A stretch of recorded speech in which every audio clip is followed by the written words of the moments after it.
atom,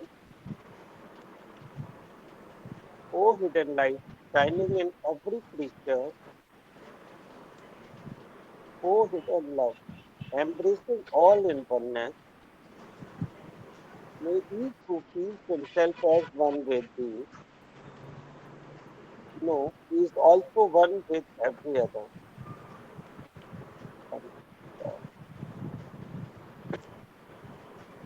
एक minute के लिए हम लोग मौन रखेंगे.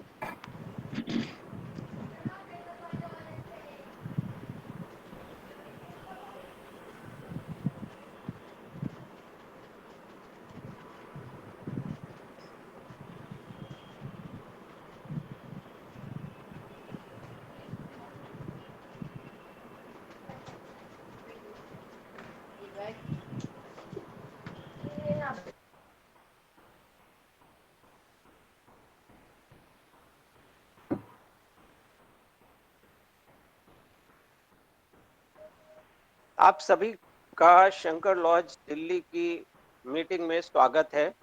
आज हमारे बीच ब्रदर चितरंजन सतपथी जी मौजूद हैं और वो एक बहुत ही अच्छा सब्जेक्ट उन्होंने चूज किया है जो कि है एक्सपेक्टेशंस फ्रॉम स्पिरिचुअल एस्पायरेंट.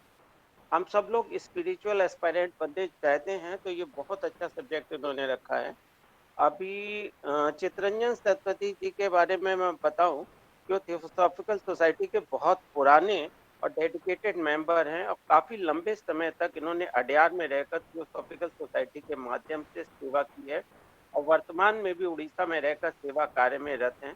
अब अधिक समय न लेते हुए मैं ब्रदर चितरंजन सतपथी जी को आग्रह करूंगा कि वे हम लोग के साथ अपने थॉट्स शेयर करें और जो कि बहुत ही इम्पोर्टेंट सब्जेक्ट है expectations from spiritual aspirant. Brother Satpathy ji. Thank you so much. Good afternoon, brothers and sisters. It was through Delhi Federation that I became a member of the Theosophical Society. Therefore, I feel very happy to share with you some of the ideas I have been exposed to over the years. Today, we are going to briefly discuss, as was mentioned by Brother Mathur, what is expected from a spiritual aspirant.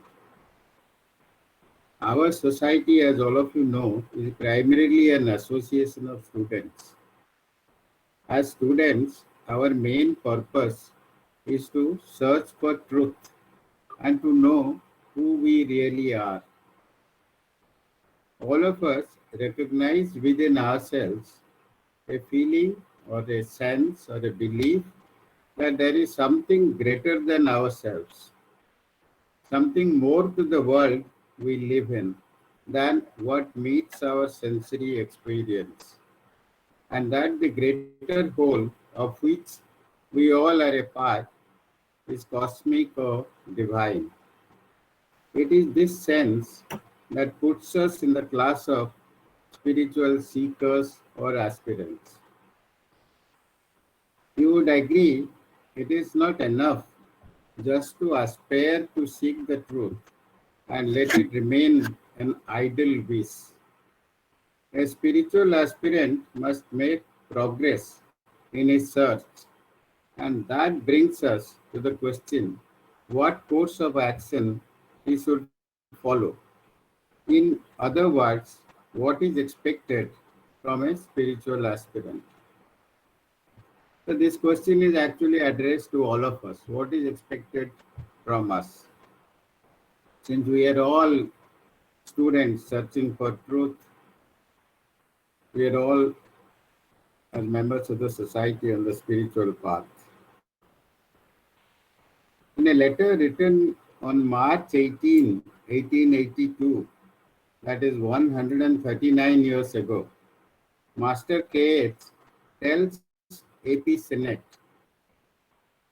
we have one word for all aspirants.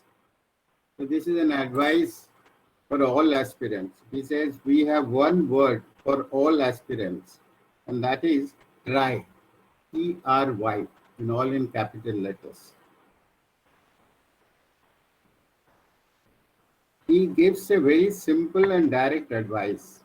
when we ask the question, what is expected from a spiritual aspirant, here we have Master K is telling us that there is only one word for all the aspirants, and that is try.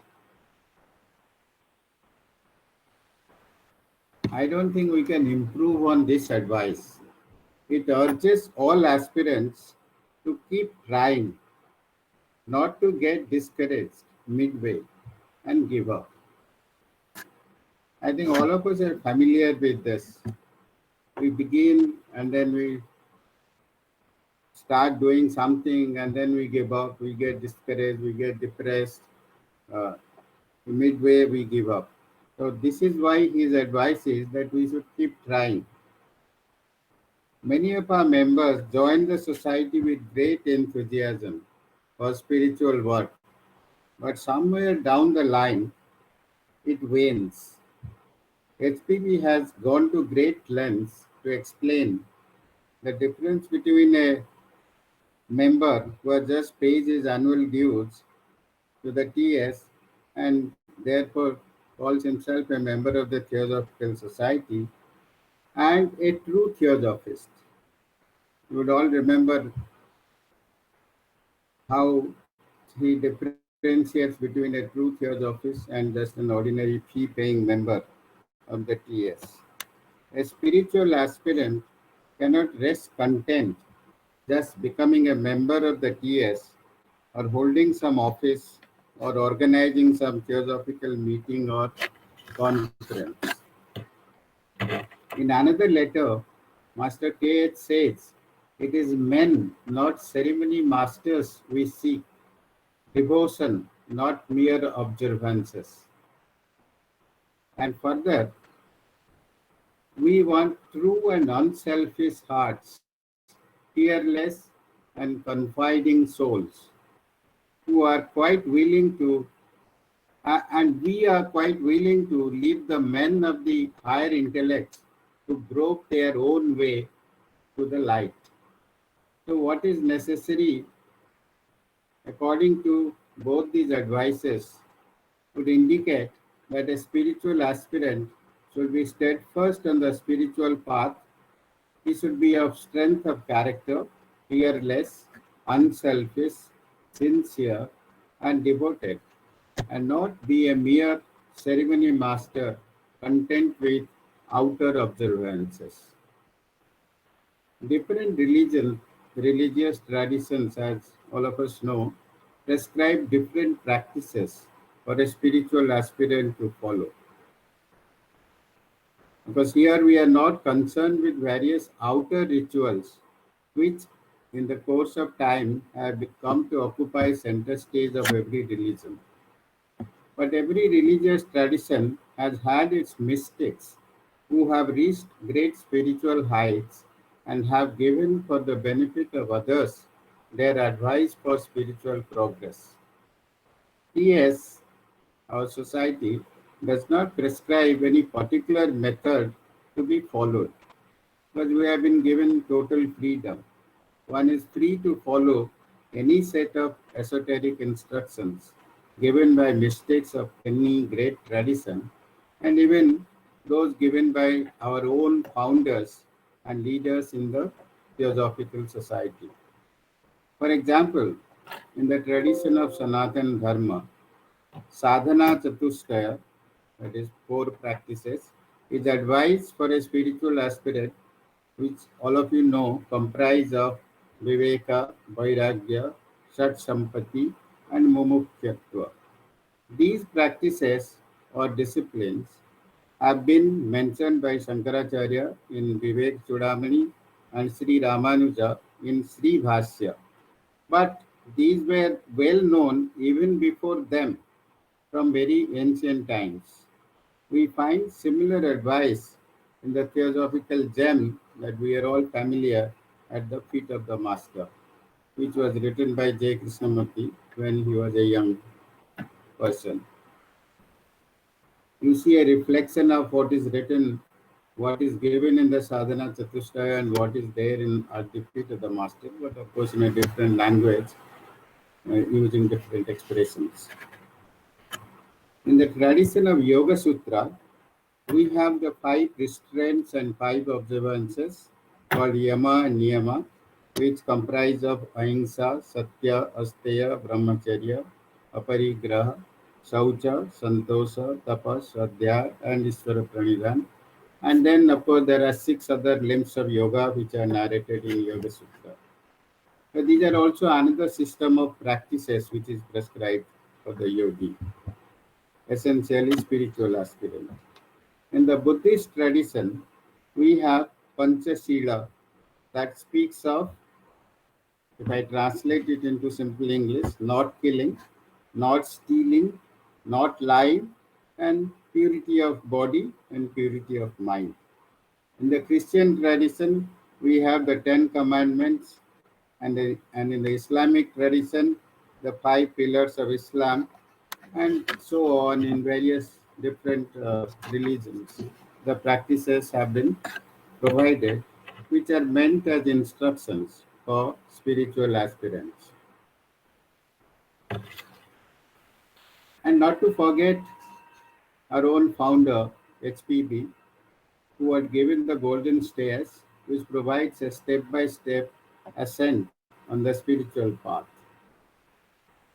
The golden stairs is a writing taken again from one of the letters of a master, which HPB published. It was first published in, it was first presented actually in 1888 as a private document to members of the esoteric section of the Theosophical Society as guide to Chelaship, which again means a spiritual, Chela means a spiritual aspirant. The text was made public for all in 1890. And you are all familiar, but let me just read it out again to you as a reminder. This is what HPV said. Behold the truth before you, a clean life, an open mind, a pure heart, an eager intellect, an unveiled spiritual perception, a brotherliness for one's co-disciple, a readiness to give and receive advice and instruction, a loyal sense of duty to the teacher, a willing obedience to the bears of truth.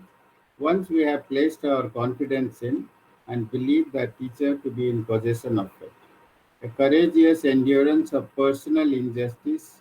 Now, these are 13 steps, but each one of them is so significant, like a courageous endurance of personal injustice, but a brave declaration of principles, and at the same time, a valiant defense of those who are unjustly attacked, and a constant eye to the ideal of human progression and perfection, which the secret science, she writes in bracket, Gupta Vidya, depicts. These are the golden stairs up the steps of which the learner may climb to the temple of divine wisdom. Each of these steps requires our serious attention and not just remembering it and reciting it mechanically. At the core of these teachings, whether of the Sanatan Dharma, the Buddhist, Islamic, Christian, or yoga discipline, or what is given by SPB, these are all different sets of teachings, different sets of instructions. But at the core of these teachings and instructions for spiritual life, there are some significantly common elements which are simple to understand, but we need to put our heart and soul into practicing these precepts.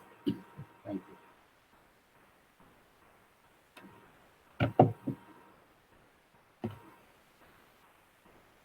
It is not enough to intellectually understand what is required of a spiritual aspirant, but as the Mahatma said in his letter, try and to practice these precepts.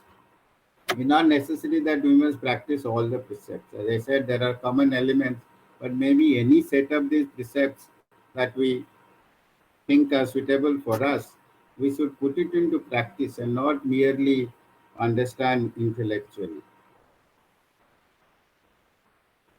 For example, it is easy to understand the precepts of Ahimsa and Satya, which are two of the things in Yama, in the yoga discipline.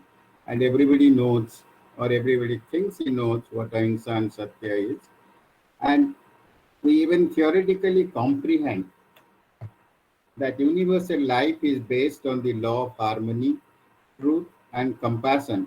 And that is why Ahimsa and Satya are so important for a spiritual practitioner. But in practice, to be non-violent and truthful in our action, speech, and thought would require a great amount of determination, strength of character, watchfulness, and extraordinary effort. To aid a spiritual aspirant in his progress, the Bhagavad Gita suggests two things. Because practicing whatever we said, all these things are so easy to understand but difficult to practice. So Bhagavad Gita gives two methods, two means to help a spiritual aspirant in his progress. And what are they? As all of you probably know, Abhyasa and Vairagya, practice and detachment. Now, the Yoga Sutra also repeats the same advice, Abhyasa and Vairagya. And Patanjali goes on to say, the author of Yoga Sutra, he goes on to say that the practice should be for a long period, Dirgha Kala. Practice continuously, Nairantarya, and practice with sincerity and devotion, Satkara Asedika. So, the same advice is given in the Bhagavad Gita, which is again a book of yoga. It itself calls at the end of each chapter that's a Yoga Shastra, and also in the yoga discipline, Yoga Sutra written by Patanjali.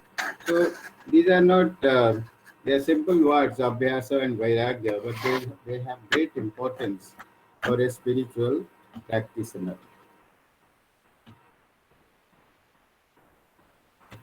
That there will be difficulties in following these instructions when a student is making progress on the spiritual path or trying to walk on the spiritual path, then there will be difficulty. This is well recognized. Master K.H.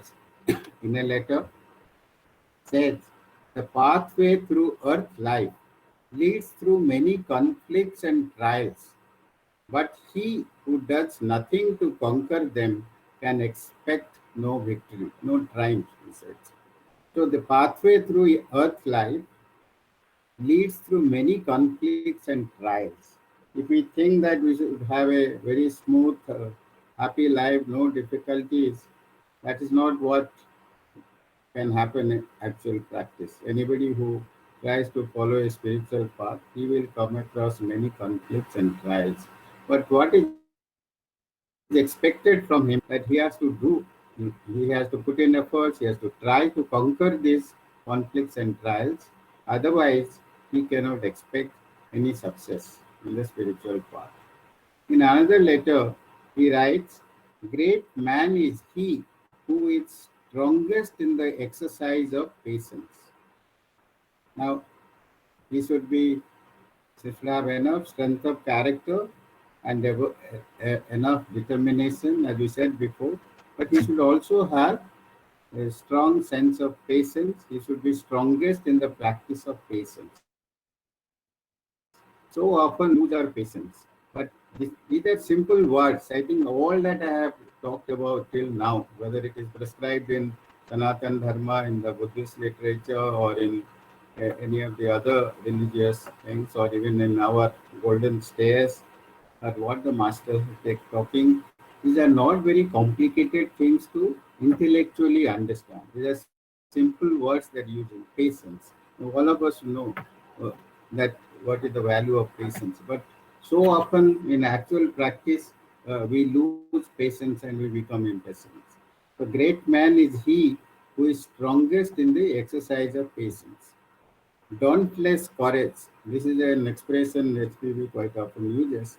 Dauntless courage and great patience are required from a spiritual aspirant so that he may not stop trying and stop making progress.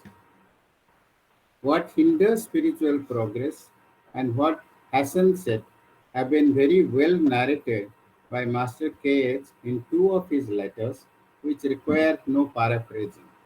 Let me put them side by side for your appreciation.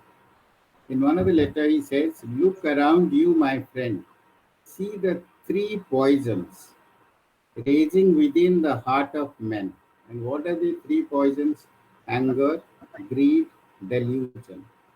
And the five obscurities. What are they? Envy, passion, vacillation, sloth, and unbelief. And these three poisons and five obscurities, they ever preventing them seeing truth. As we said in the beginning, a spiritual aspirant is in search of truth to find out who he is, where he comes from. But these are the things that cause difficulties. These three poisons: anger, greed, delusion, and the five obscurities: envy, passion, vacillation, sloth, and unbelief. They're ever preventing them from seeing truth. They will never get rid of the pollution of their vain, wicked hearts, nor perceive the spiritual portion of themselves. So, those who have not got rid of this, they will not be able to succeed on the spiritual path. Now, in another place, he says, "It is He alone who has the love of humanity at heart, who is capable of grasping thoroughly the idea of a regenerating practical brotherhood, who is entitled to the possession of our secret." So, one is what is causing difficulty, and this is what would help us. It is He alone who has the love of humanity at heart, who is capable of grasping thoroughly the idea of practical brotherhood that is entitled to the possession of our secrets. What are our secrets? The wisdom of the masters. He alone, such a man, will never misuse his powers, as there will be no fear that he should turn them to selfish ends. So, anybody who wants to use whatever spiritual wisdom he may get for selfish ends, now he will not get it. A man who places not the good of mankind above his own good is not worthy of becoming our chela. He is not worthy of becoming higher in knowledge than his neighbor. So there are two things. One is the negative thing, that what are the things that hinder us: anger, greed, delusion, envy, passion, vacillation, sloth, and unbelief on one hand. And what helps us? It's love of humanity, the idea of treating everybody as a brother, the practical brotherhood, and being unselfish. And whatever wisdom we are trying to gain, to use it for the benefit of others and not for selfish end. Many aspirants think they should find a guru. I think this is a very important subject, because in many of our meetings we are asked this question about finding a guru, because in Theosophical Society somebody joins as a member and he finds only fellow students. So that is what truly, of course, somebody may be posing that he is very knowledgeable, he knows everything. But generally, when the new members come, they don't find a guru here. They only find equals. So the question is, should they go search for a guru?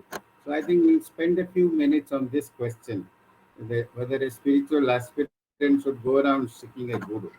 Many of them think they should find a guru, and then the guru will lead them on the spiritual path. They have to do very little. The guru will guide them, guru will accompany them, guru will walk with them.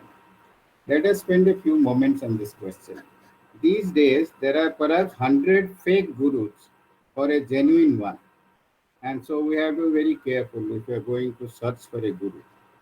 How does one find a right guru? The other day, I heard Sri M. I think all of you may have heard of him, Sri M. And he was saying, I think same question was asked to him also. So he said, first find out the person who is posing as a guru and whom you are going to trust, whether he is wanting something from you, that you should give him something, or he will give you something. I think it's a very uh, nice way of putting things, that a guru who is wanting something from you is not a real guru. Is he in a position to give you something? Now, the advice in our other theosophical gem, Light on the Path, is, which all of you will recollect, when the disciple is ready to learn, then he is accepted, acknowledged, recognized. And then Light on the Path goes on to say, it must be so, because this is a natural thing that when the disciple is ready to learn, then he is accepted, acknowledged, and recognized. And it must be so, like it is obvious. Why? For he has lit his lamp and it cannot be hidden. Once you are eager to walk on the spiritual path, you are lighting a lamp within yourself, and that cannot be hidden. The Guru, the real Guru, the Mahatmas, and they will be able to see the light within you. So that's why it is said, when the disciple is ready to learn, then he is accepted, acknowledged, recognized, for he has lit his lamp and it cannot be hidden. Elsewhere in the book, it is also said that when the disciple is capable of entering the hall of learning, he is capable. He should have the ability, he should have the qualification. The disciple will always find his master. So he doesn't have to search for a guru. The guru will notice him, and the guru, when he is needed, he will appear. So it is not really necessary that an aspirant should search for a guru. In this connection, I want to mention another teacher, Sri Krishna Prem from Mitkola. He is also known as Yogi Sri Krishna Prem, who had theosophical roots. He came to India because to learn theosophy and Buddhism actually. That is how he started. Who had theosophical roots and who preferred to be known, though he was a guru and many of his students considered him as a guru, but he called himself a student teacher.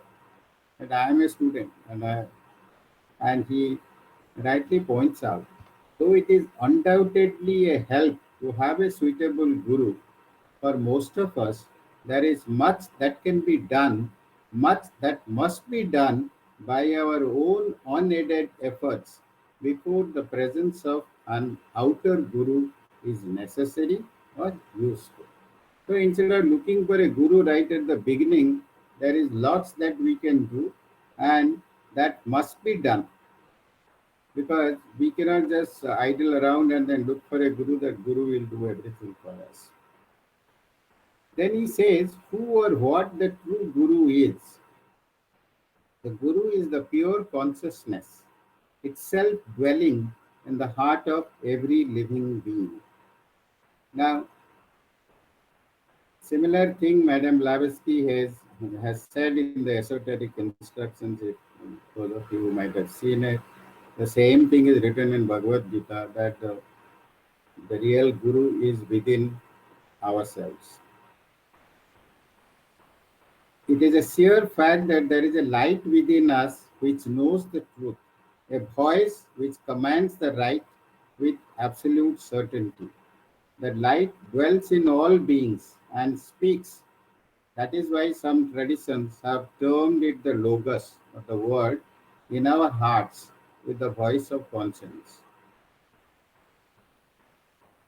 And it is also said the Guru is the same as God, because we have that stanza in our literature that Guru Brahma, Guru Vishnu, Guru Deva Maheshwara, Guru Sakshat Param Brahma Tasmai Sri Gurave Nama.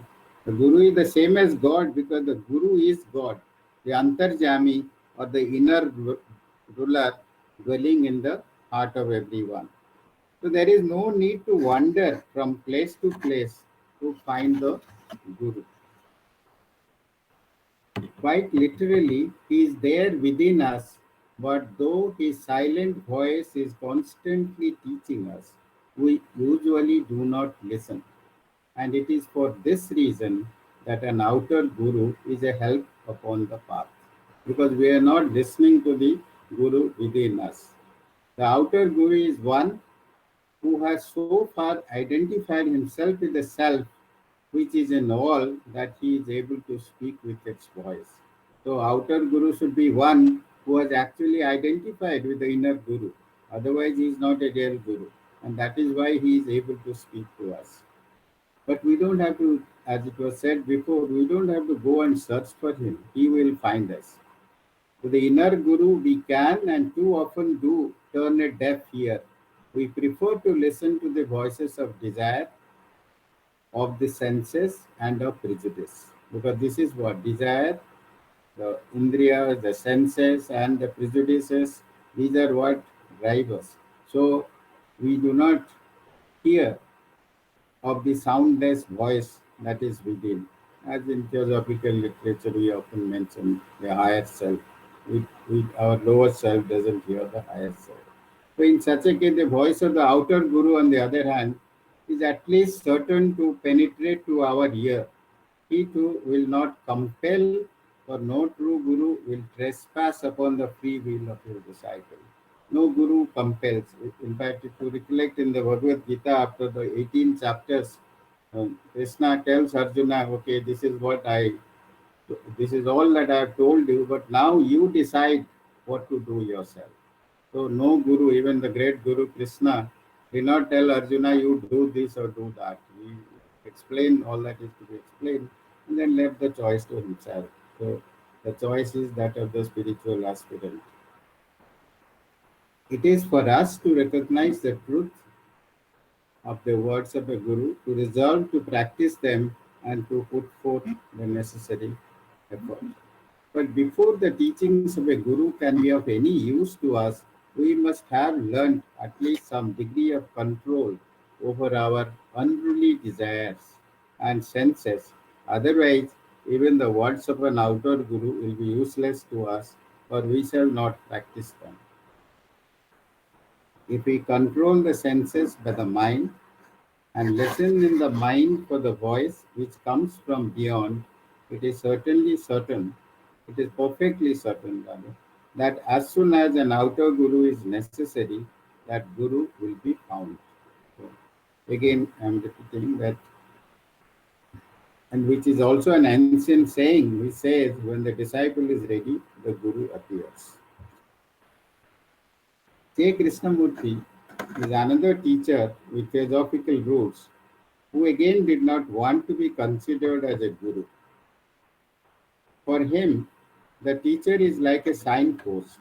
One should not hold on to the signpost but follow the sign. This is what he kept on saying, that holding on to the guru means you are holding on to the signpost. The signpost is saying which direction to take, but you are not taking the direction, not walking on the direction that is shown, but you are holding on to the guru.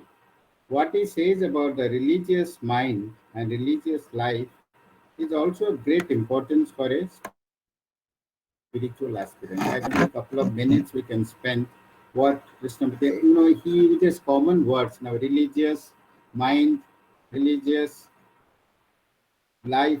These are ordinary words, but Krishnamurti gives it a very special and different meaning. And I think it's worthwhile uh, talking about it for a couple of minutes, because this is of very great importance for a spiritual aspirant. In a talk he gave in New Delhi in 1962, he spoke of an inquiring mind, which is free, fearless, and quiet. Inquiring mind, fearless, and quiet. Such a religious mind, he says, is a light unto itself, and it enables us to know ourselves as we are, and it is totally sensitive to receive what is immeasurable. Now, these are his words. Know ourselves. Now, we talk of self realization. So, when he uses simple words, know ourselves, that is what we are aiming at. Self realization means what? To know ourselves. And he says it is a religious mind which is free, fearless, and quiet. Only such a mind is totally sensitive to receive what is immeasurable, what cannot be measured. The meaning of the word mind is that something that it can measure. Mind always does that. Only it can appreciate something that it can measure. But he is talking of immeasurable, the ultimate. The ultimate reality is something that cannot be measured by the mind. at least by the ordinary mind, the lower mind as we talk of in theosophical literature. It is only a inquiring, free and fearless and quiet mind. And the mind is not working. If the mind works, it only measures, and it can measure only what is measurable. But when we are talking about immeasurable, something which is immense, something which is the ultimate reality, then we really need to quieten the mind. In a letter to the schools, Krishnamurti Foundation has many schools and in India as well as abroad. So he wrote a letter to the schools in 1983. He says that without the religious mind, there can be no goodness. Then he points out three factors necessary for religious life. What are these three factors? Now, religious life, no, ordinarily we mean that somebody who goes to the temple or the church or the mosque and does all the outer rituals and paraphernalia. Obviously, that is not what Krishnamurti means. He uses the common word religious life, but he says these are the three things which are necessary for religious life. What are they? Austerity, humility, and diligence. So he says these three factors are very important in the life of a spiritual aspirant: austerity, humility, and diligence. Now, he explains that it is not the ordinary meanings of these words again, not merely outward expression of a simple life. Austerity means, we generally mean simplicity, but not only outward expression, but inner clarity founded on the essence of love and sensitivity in all relationships. Can we be sensitive to all relationships, whoever we come across? And can there be love, not for one person or few people, but for all?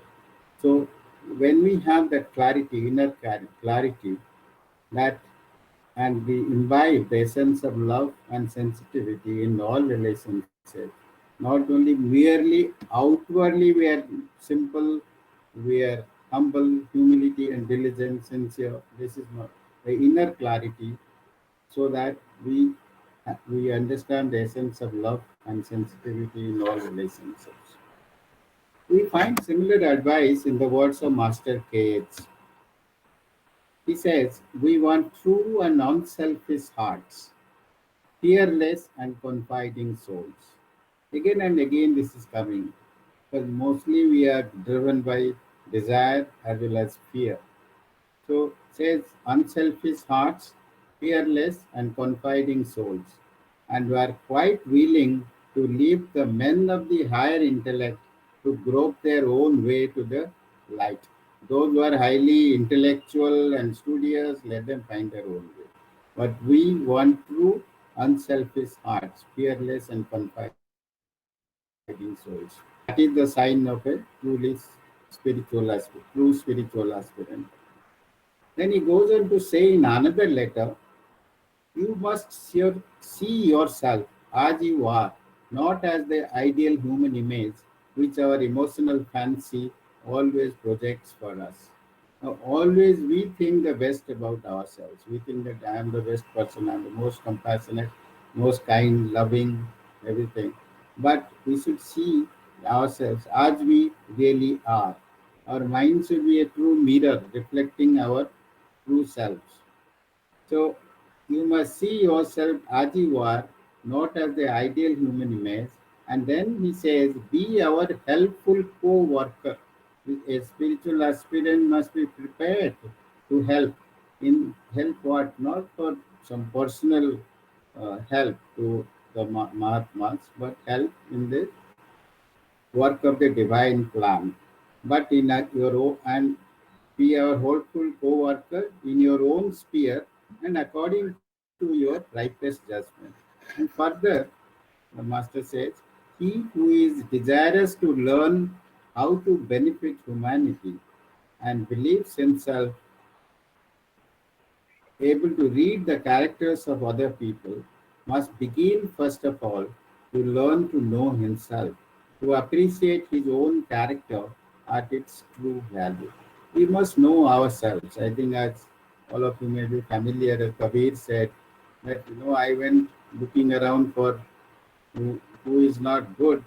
And then I found no one outside, but within myself, when I look, मुझसे बुरा न कोई, something like that. So, like the same teaching that we must begin first of all to learn about ourselves, and then we can appreciate our own character, its true value, and then both positive and negative aspects, and then we can probably change ourselves. A spiritual aspirant must keep in mind two very important teachings contained in the Mahatma letters.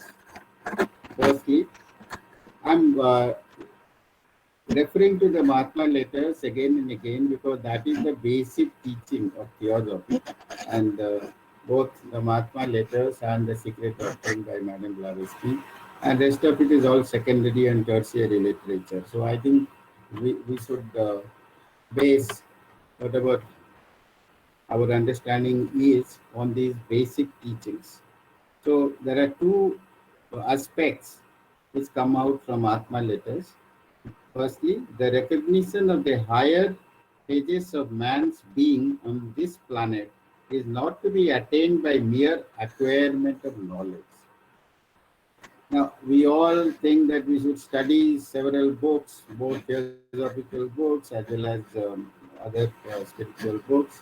And then we have meetings, we have a lot of talks, we give talks and we listen to talks. And so this is very important, this instruction in the Mahatma letters. The recognition of the higher phases of man's being on this planet is not to be attained by mere acquirement of knowledge. Volumes of the most perfectly constructed information cannot reveal to man life in the higher regions.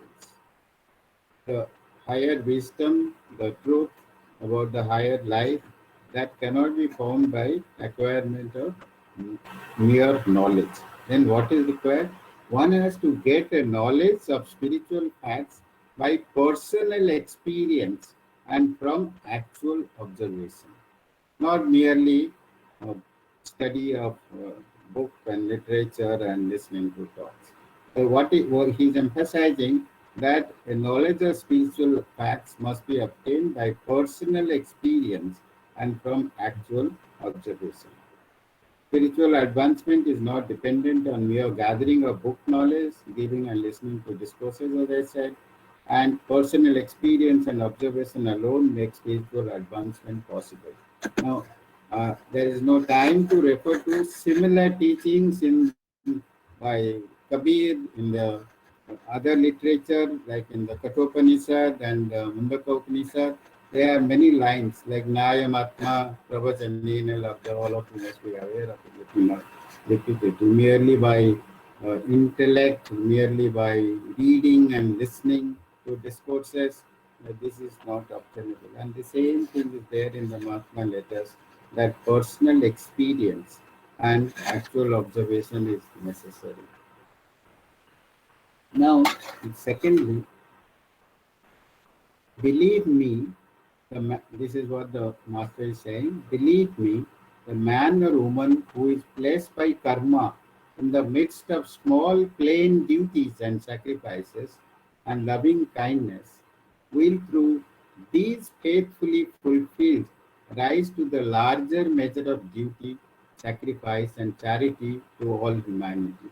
Now we need to recognize that by karma, by our own past karma, we are placed in certain circumstances, in a certain situation, and we are placed among certain people, and we are given small, see, he's saying small, plain duties, small things to be done, simple things to be done, and sacrifices to be made, and loving kindness to be shown. Through these, when we faithfully do this, then we can rise to the larger measure of duty, sacrifice, and charity to all humanity. And this is what these opportunities are presented to us in our daily life almost every day, but we sometimes do not notice. We pass by. We are looking for doing something great. So he makes it clear that the man or woman who is placed by karma in the midst of small plain duties and sacrifices and loving kindness will, through these faithfully fulfilled, rise to the larger measure of duty, sacrifice, and charity to all humanity.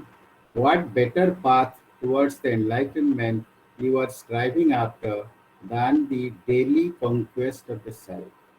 The preserves perseverance in spite of want of visible psychic progress, the bearing of ill fortune with that serene fortitude which turns into spiritual advantage.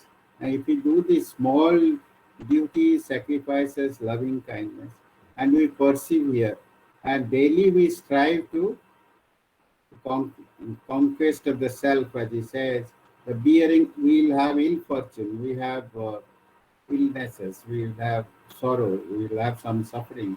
But to be able to conquest over this, the bearing of all fortune, with that serene fortitude, not grumbling, not crying over it.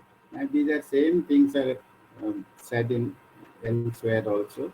But this is important, this is emphasized that whatever work is presented to us in our daily life, how well we do it, how well we cope up with daily uh, sorrow, suffering, misfortune, and how cheerfully we do it.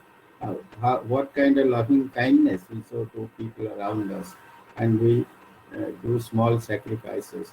This is what turns into spiritual advantage. Since good and evil are not to be measured by events on the lower or physical plane. So these are the two important things I thought I would mention at the end, that study alone, listening to and giving lectures kind of thing, uh, collecting lot of information, that is not going to uh, help us get the spiritual wisdom or make progress in the spiritual path, but actually personal experience and actual observation on the one thing. And secondly, doing whatever duties, sacrifices, loving kindness is expected from us in our daily life. Particularly, the second one is very important. Spiritual progress is possible in the midst of small, plain duties and sacrifices that our daily life presents to us. What is required of us is that we perform these duties and sacrifices with loving kindness. And lastly, let us reflect on the importance of a quiet mind for a spiritual aspirant. It is said one is allowed to talk only when his words don't destroy his silence. His quietude, silence, this is given lot of importance by many teachers. So this is something interesting. One is allowed to talk only when his words don't destroy his own silence. Many times we talk and we are destroying our own silence. Buddha talked for 42 years after he got his wisdom. Till the age of 80, he went on talking. He talked morning, afternoon, evening, and in between. And he talked about only one thing. What did he talk about? To stop talking, to be silent. This is what his main advice is.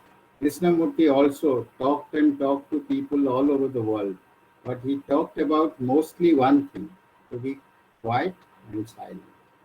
So did Ramana Maharshi, Nisargadatta Maharaj, and other spiritual teachers. So this is something that every spiritual aspirant must pay attention to quietening, not merely silent, not speaking, but quietening the mind. The moon will not be serenely reflected if there are ripples on water. Many of you would have seen on a moonlit time, either near the sea or a river or a lake, the moon will not be serenely reflected if there are ripples on water. Thoughts are like ripples in the mind. Just like a silent lake serenely reflects the full moon, the truth which a spiritual seeker is searching for can only be reflected when his mind is quiet. Thank you.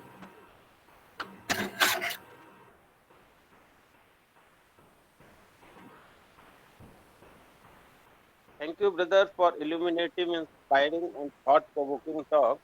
Now I request Any brother who wants to add? Shinde ji please कुछ add करेंगे?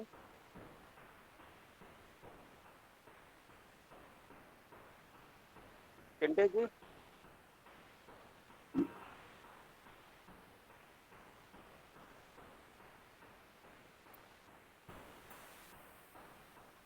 I think he is muted, so we cannot hear him. हाँ ऐसा लग रहा है मुझे। कोई और भाई कुछ एडिशन करेंगे? भाई बहन कोई भी जो है? Oh, sorry, Satpati ji, you can hear me? Yeah, Yes, yes, now we can hear you. Oh, I am very happy to listen you after a long period. Thank you. And also, what you said at the last is very important. Buddha also talked to be silent, and Krishnamurti also talked to be silent. And he said, silence purifies me. It is very appealing teaching and words you have expressed, very inspiring, very nice. I am happy to see you. Thank you. But you also said about the Guru, who is the true self. But we are caught in our whatever you have said, just with reference to that, I am telling. When disciple is ready, Guru appears, it is said. And when he becomes perfect, Guru disappears. So, at some times, Guru is appearing. He will come at his time, right time. And that right time must be a threshold where we cannot take the decision. And after that threshold, it is also said in the Light on the Path, no guidance is required, nothing is required. He will become perfect. Till then, we need some guidance. I think that is our true self. We must trust in him. That is what at the feet of the master it is said.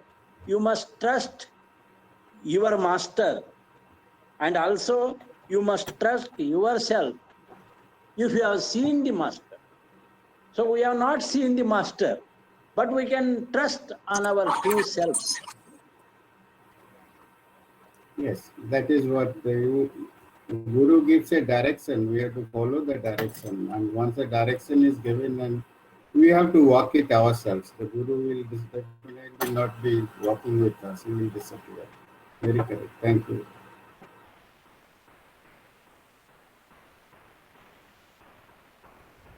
Meena ji आप कुछ बोलना चाह रही थी, please बताइए। Connected in the between. Thank you.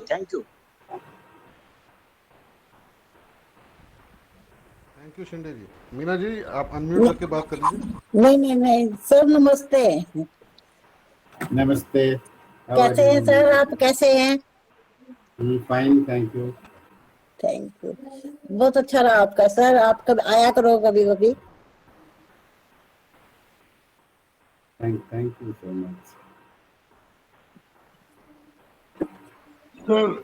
Sir आपने 3 बातें कही about Krishnamurti's was it sincerity, humility, austerity, and sincerity? Austerity, humility, and diligence. Because as I explained, diligence, sincerity, you can say diligence, austerity, humility, and diligence. But this is something, yes. That is, this is something that has to do with inner clarity, that which brings love, yes, and sensitivity in all relationships, similar to our universal brotherhood. Yes. Thank you, sir. Thank you, sir. Thank you.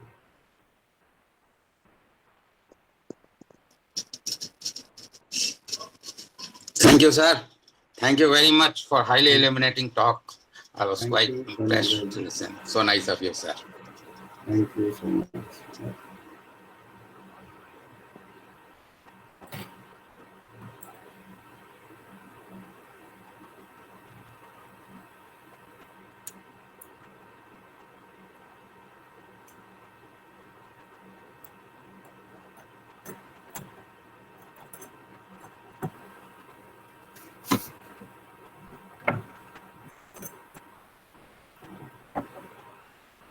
Hello sir, नमस्कार। Namaste. Sir, इस्लाम में आपने कुछ बताया था, वो हम सुन नहीं पाए थे। इस्लाम में कौन सी टीचिंग थी वो? पांच। So the five pillars of Islam. No, I am saying that every spiritual tradition, every religious tradition, they have their own rituals and do's and don'ts, but they also have the mystic teachings. That is also included in all the things that is prescribed for a spiritual aspirant. So my idea was to point out more or less that these are similar teachings, similar things required. The true sense, in the true sense, like whatever every religion teaches, if you go to the inner sense of these teachings, there is a lot of commonality, and it is doesn't matter which one we follow, but it is not enough to just intellectually understand and then talk about it, but to go for the actual experience and to practice. As the master said, try. We should keep practicing that, not merely talk about it, not merely know about it intellectually. So that was the point I was trying. It doesn't matter which one we are following, because as you right. know, in Theosophical Society, we don't distinguish a person of one religion or another religion, or somebody not even having any religion. Right sir, thank you. Thank you.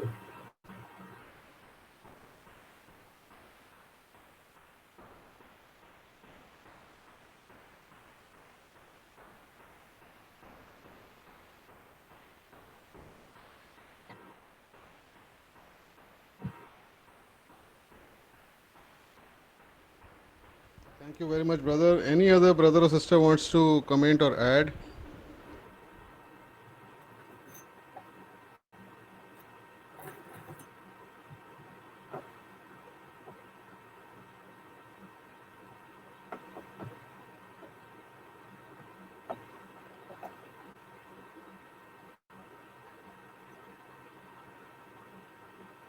I think all of them are following the advice to be silent, so which is a good thing.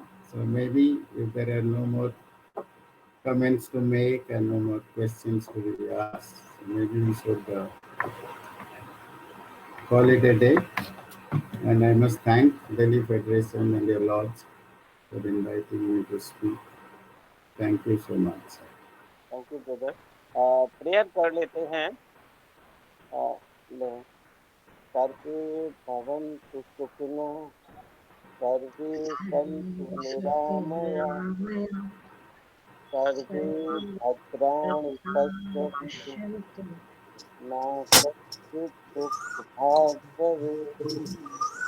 Om Shanti.